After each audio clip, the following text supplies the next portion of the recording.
नमस्कार दोस्तों, स्वागत है आपका आज की बेहद बड़ी और जरूरी खबरों में। लेकिन खबर में आगे बढ़ने से पहले अगर आपको भी ऐसा लगता है कि मोदी सरकार गरीबों और प्रवासी मजदूरों पर ध्यान नहीं दे रही है और आप इस बात के लिए मोदी सरकार का विरोध करते हैं तो आप भी इस वीडियो को लाइक कीजिए और इस लाल बटन को दबाकर चैनल को फ्री में सब्सक्राइब करके घंटी बजाइए और कमेंट में लिखिए जय हिंद। रुख करते हैं पहले खबर की तरफ। यूपी सड़क दुर्घटना मामले पर कांग्रेस ने सीएम योगी का मांगा इस्तीफा, ठहराया जिम्मेदार। जी हां दोस्तों, शनिवार को यूपी के औरैया में हुई सड़क दुर्घटना पर कांग्रेस ने सीएम योगी आदित्यनाथ का इस्तीफा मांगा है। यूपी कांग्रेस अध्यक्ष अजय कुमार लल्लू ने कहा कि सीएम को इस्तीफा दे देना चाहिए। यह सरकार प्रवासी मजदूरों के प्रति असंवेदनशील है। उन्होंने सरकार पर निशाना साधते हुए कहा कि वह सारी बसें कहां गईं जिसके बारे में सरकार दावा किया करती थी। उन्होंने आगे कहा कि मुख्यमंत्री इस घटना के जिम्मेदार हैं।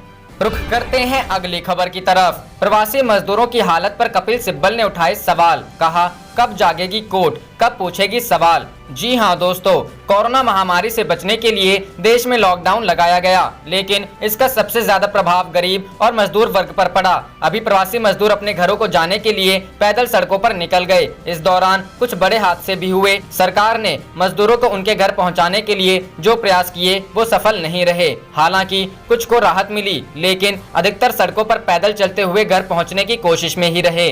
रुख करते हैं अगली खबर की तरफ। प्रियंका गांधी ने यूपी में बेसहारा और मजदूरों की मदद के लिए बनाई टास्क फोर्स। जी हां दोस्तों, कांग्रेस महासचिव प्रियंका गांधी के निर्देश पर उत्तर प्रदेश में संगठन के जरिए एक टास्क फोर्स बनाई गई है जो दिल्ली से सटे जिलों में और कई स्थानों में सक्रिय है। पार्टी का कहना है कि उनके कार्यकर्ता प्रवासी मजदूर और बेसहारा लोगों को अपने वाहनों से छोड़ रहे हैं और उनके ठहरने खाने का बंदोबस्त भी किया जा रहा है। उत्तर प्रदेश कांग्रेस ने प्रेस रिलीज जारी कर दावा किया है कि बुलंदशहर, सीतापुर, नोएडा, गाजियाबाद, हापुड़, लखीमपुर खीरी, मथुरा, कानपुर, बाराबंकी, गोरखपुर, सिद्धार्थनगर, बस्ती, संत कबीर नगर, कुशीनगर, इलाहाबाद, फतेहपुर, झांसी में हाईवे पर लगातार मजदूरों के खाना पाने की व्यवस्था की गई है। कांग्रेस कार्यकर्ता लगातार इन जिलों में मदद कर रहे हैं। रोजाना करीब 1 लाख खाने के पैकेट बांटे जा रहे हैं। हर बड़े शहर में रसोई घर शुरू किया जा रहा है। लखनऊ, नोएडा, गाजियाबाद, फतेहपुर, लखीमपुर खीरी, बुलंदशहर, मथुरा, चंदौली, वाराणसी में रसोई घर भी चलाए जा रहे हैं। साथ ही घर घर राशन वितरण किया जा रहा है।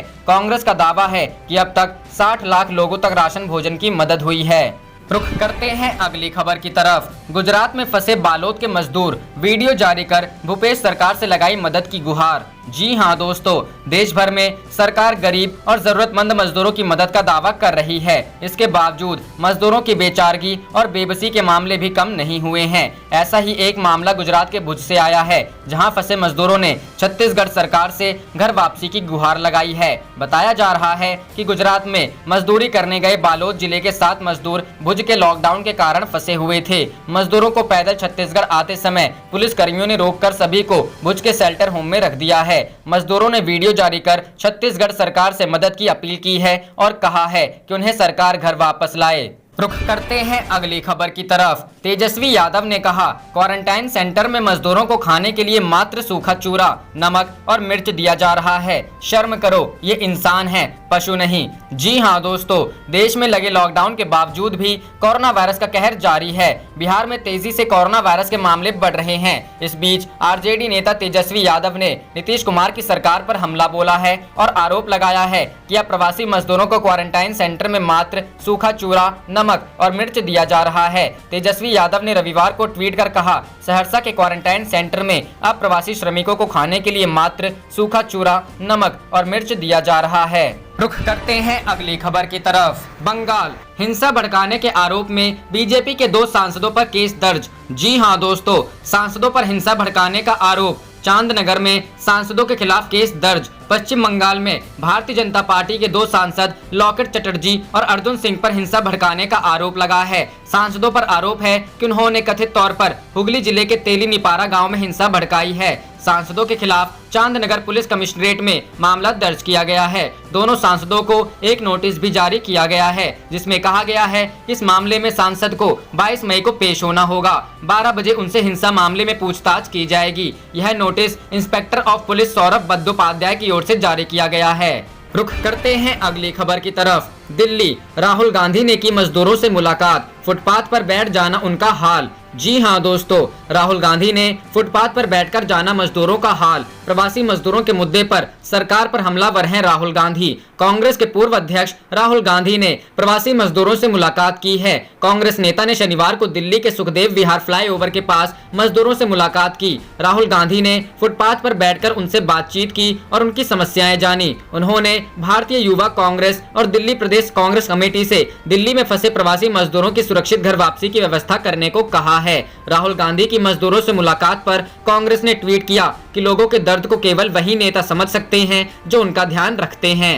रुख करते हैं अगली खबर की तरफ। मजदूरों को लाने का खर्चा उठाएंगी ममता, श्रमिकों को नहीं देना होगा किराया। जी हां दोस्तों, पश्चिम बंगाल के मजदूरों को किराए की चिंता नहीं, घर वापसी का सारा खर्चा उठाएगी सरकार। पश्चिम बंगाल की मुख्यमंत्री ममता बनर्जी ने कहा है कि देश में फंसे प्रवासी मजदूरों को ट्रेन से लाने का पूरा खर्चा पश्चिम बंगाल सरकार उठाएगी। ममता बनर्जी ने ट्वीट कर कहा है कि किराए को लेकर मजदूरों से कोई पैसा नहीं लिया जाएगा। पश्चिम बंगाल सरकार ने इस बाबत रेलवे बोर्ड के चेयरमैन को पत्र भी लिखा है। अलग अलग राज्यों में फंसे हैं बंगाल के मजदूर। बता दें, पश्चिम बंगाल के जो मजदूर देश के अलग अलग हिस्से में फंसे हुए हैं, इन्हें वापस लाने के लिए राज्य सरकार की ओर से 150 अतिरिक्त स्पेशल ट्रेनें चलवाने का फैसला लिया गया है। रुख करते हैं अगली खबर की तरफ। प्रवासी मजदूर संकट पर शशि थरूर बोले, बिना योजना के लागू हुआ लॉकडाउन, सरकार की लापरवाही पर हर भारतवासी शर्मिंदा। जी हां दोस्तों, कांग्रेस सांसद शशि थरूर ने बिना योजना के लॉकडाउन लागू करने पर केंद्र सरकार की आलोचना की है। शशि थरूर ने एक वीडियो संदेश में कहा है कि लॉकडाउन के सबसे बुरे नतीजे मजदूर वर्ग को भुगतने पड़े हैं। उन्होंने कहा, पैसे की तंगी के बीच सरकार उनके लिए उपयुक्त साधन नहीं जुटा पा रही है। जो ट्रेन चलाई जा रही है उसका किराया मजदूरों के पहुंच से बाहर है। इस परिस्थिति में मजदूर भाइयों की कठिनाइयों को समाप्त करना सरकार की प्रथम प्राथमिकता होनी चाहिए। केंद्र सरकार की लापरवाही से हर भारतवासी शर्मिंदा है। रुख करते हैं अगली खबर की तरफ। प्रियंका की योगी को चिट्ठी, 1000 बसें चलाने की दे अनुमति, कांग्रेस उठाएगी खर्चा। जी हां दोस्तों, 1000 बस चलाने के लिए कांग्रेस को मिले अनुमति।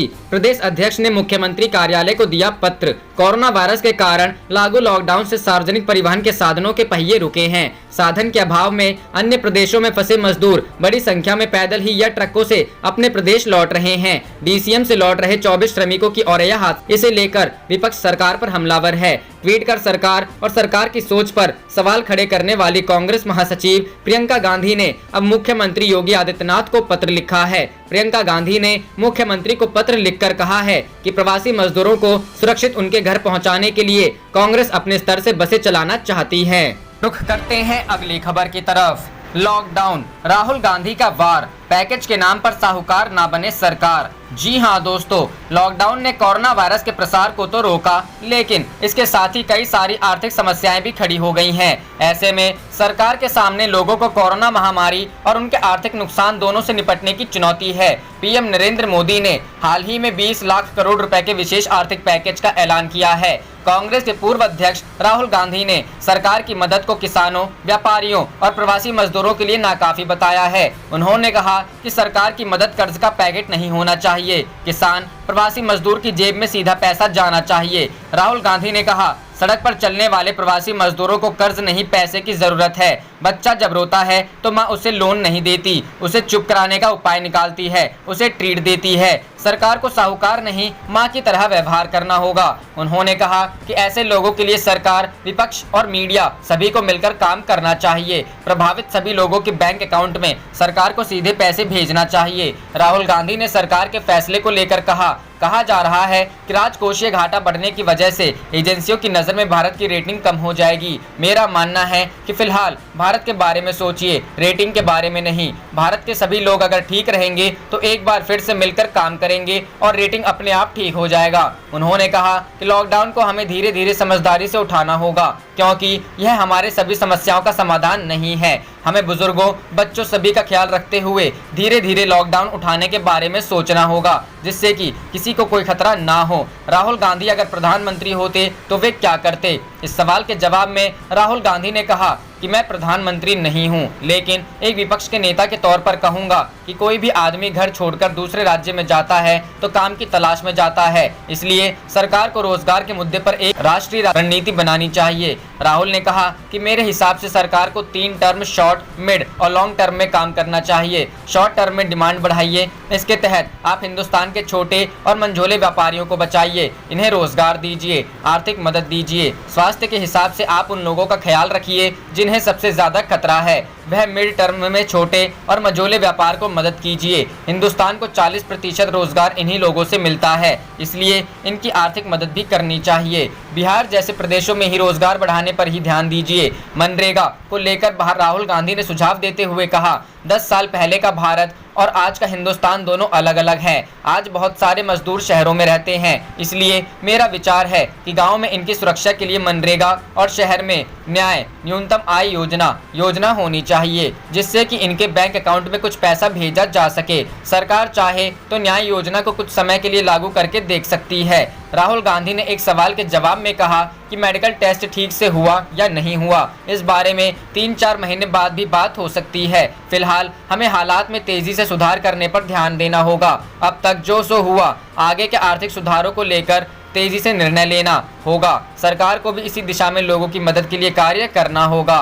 रुख करते हैं अगली खबर की तरफ। केंद्र सरकार के कृषि क्षेत्र के पैकेज जुमलों के अलावा और कुछ नहीं, कैप्टन अमरिंदर सिंह। जी हां दोस्तों, केंद्रीय वित्त मंत्री निर्मला सीतारमण की तरफ से कृषि सेक्टर के लिए किए ऐलानों को जुमलों की गठरी कहकर रद्द करते हुए पंजाब के मुख्यमंत्री कैप्टन अमरिंदर सिंह ने कहा कि आर्थिक पैकेज में संकट में घिरे किसानों को कोई तुरंत राहत नहीं दी गई, जो इन मुश्किल हालातों के एक के बाद एक 2 बड़ी फसलों को संभालने की चुनौतियों से लड़ रहे हैं। आर्थिक पैकेज के अब तक ऐलाने गए तीनों हिस्सों ने समाज के जरूरतमंद वर्गों को निराशा के सिवाय और कुछ नहीं दिया। मुख्यमंत्री ने कहा कि स्पष्ट तौर पर केंद्र उन लोगों के बचाव के लिए जरूरी कदम उठाने में असफल रही है जिनको कोविड संकट के मद्देनजर लगाए गए लॉकडाउन के दौरान संघर्ष करना पड़ रहा है। कैप्टन अमरिंदर सिंह ने किसानों के लिए किए ऐलानों में किसानों की मुश्किलों का कोई ठोस हल न करने पर गहरी चिंता जाहिर करते हुए कहा कि किसानों को तत्काल राहत की जरूरत है, न कि सुधार उपायों की जो लंबे समय से चले आ रहे हैं। मुख्यमंत्री ने कहा कि बुरी तरह प्रभावित राज्यों में से एक होने के कारण पंजाब को कृषि पक्ष में गेहूं की कटाई खरीद के दौरान किसानों के लिए सहायता की जरूरत थी, जो केंद्र प्रदान करने में असफल रहा। बार बार विनतियां करने के बावजूद केंद्र सरकार ने मंडियों में अपनी उपज देरी से लाने वाले किसानों को बोनस नहीं दिया। मुख्यमंत्री ने कहा कि केंद्र की तरफ से पूरी सहायता की कमी के बावजूद पंजाब के किसानों ने अपनी हिम्मत और संघर्ष के साथ आगे बढ़ते हुए देश को एक बार फिर गेहूं की और ज्यादा फसल मुहैया करवाई। रुख करते हैं अगली खबर की तरफ। यूपी योगी सरकार ने वापस ली अधिसूचना, अब 12 घंटे काम नहीं करेंगे मजदूर। जी हां दोस्तों, उत्तर प्रदेश में श्रमिकों के काम की अवधि 12 घंटे किए जाने की अधिसूचना को राज्य सरकार ने शुक्रवार को वापस ले लिया। प्रमुख सचिव श्रम सुरेश चंद्रा ने इलाहाबाद हाईकोर्ट के मुख्य स्थायी अधिवक्ता को पत्र लिखकर यह जानकारी दी है। उन्होंने इसी के आधार पर सरकार का पत्र हाईकोर्ट में प्रस्तुत करने का आग्रह किया है। राज्य सरकार ने 8 मई को अधिसूचना जारी करके मजदूरों के काम के घंटों में बदलाव किया था। उनकी कार्य अवधि को बढ़ाकर 12 घंटे तक कर दिया गया था। वर्कर्स फ्रंट ने इस अधिसूचना के विरोध में हाईकोर्ट में जनहित याचिका दाखिल की थी, जिस पर अदालत ने सरकार को नोटिस जारी किया था।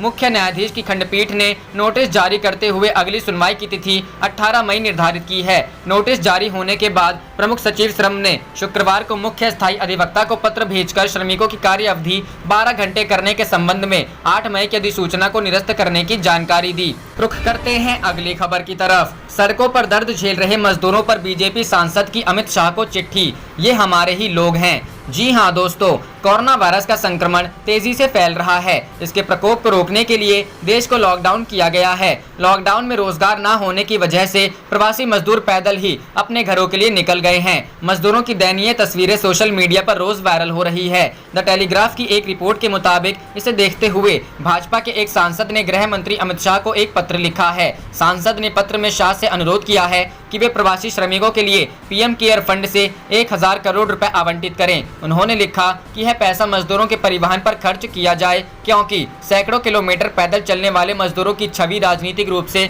पार्टी को नुकसान पहुंचा सकती है।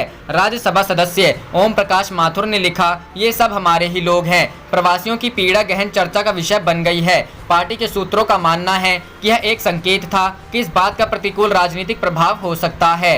रुख करते हैं अगली खबर की तरफ। महाराष्ट्र में 24 घंटे में मिले 1500 संक्रमित, इनमें मुंबई के 79 पुलिसकर्मी। राज्य में अब 1140 पुलिस वालों की रिपोर्ट पॉजिटिव। जी हां दोस्तों, कोरोना वायरस के मामले लगातार बढ़ते जा रहे हैं। देश में कोरोना से सबसे ज्यादा प्रभावित राज्य महाराष्ट्र के हालात काफी बदतर हैं। यहां पिछले 24 घंटे में ही 1500 से ज्यादा नए मामले सामने आए। इसी के साथ राज्य में अब कुल संक्रमितों की संख्या 29,000 के पार पहुंच गई। कोरोना के बढ़ते मामलों का सबसे ज्यादा खतरा अब पुलिस कर्मियों पर मंडराता दिख रहा है। पिछले 24 घंटे में मुंबई पुलिस के 79 पुलिस वालों की रिपोर्ट पॉजिटिव आई है। इसी के साथ महाराष्ट्र में अब संक्रमित पुलिस कर्मियों की संख्या 1140 पहुंच गई है। आप देख रहे थे आपका अपना चैनल जय हिंद जय भारत।